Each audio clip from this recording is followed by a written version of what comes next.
नमस्कार, स्वाभिमानी न्यूज चॅनलच्या बातमीपत्रात आपले स्वागत।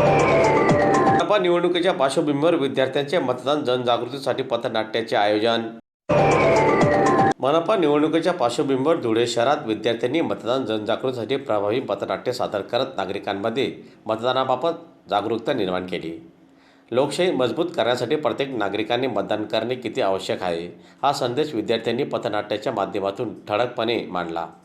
दरम्यान मनपा निवडणुकीत जास्तीत जास्त मतदारांनी मतदानाचा हक्क बजवावा, निष्पक्ष आणि निर्भय मतदान करावे असे आवाहन यावेळी पथनाट्याच्या माध्यमातून विद्यार्थ्यांनी दिला।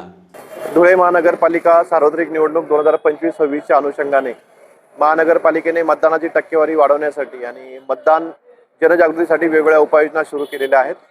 त्याचाच भाग म्हणून आजचं हे पथनाट्य शासकीय विद्यानिकेतनच्या माध्यमातून सादर करण्यात आलेलं होतं।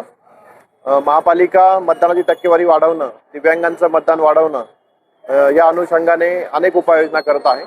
आता कालच महानगरपालिका क्षेत्रातल्या व्यापाऱ्यांसोबत एक बैठक पार पडलेली आहे। महानगरपालिका क्षेत्रातल्या व्यापाऱ्यांनी सुद्धा महानगरपालिकेला सकारात्मक प्रतिसाद दिला आणि महानगरपालिकेच्या निवडणुकीनंतर ज्यांनी मतदान केलं अशा मतदारांसाठी ते 3 दिवस विशेष सवलतीची योजना चालू करणार आहेत। मला वाटतंय की युवा पिढीला आकर्षित करणाऱ्या या योजनांमधून नक्कीच महानगरपालिका क्षेत्रामध्ये मतदानाची टक्केवारी वाढेल आणि एक चांगला निकाल या मतदानाच्या वाढलेल्या टक्केवारीतनं नक्कीच निदर्शनास येईल।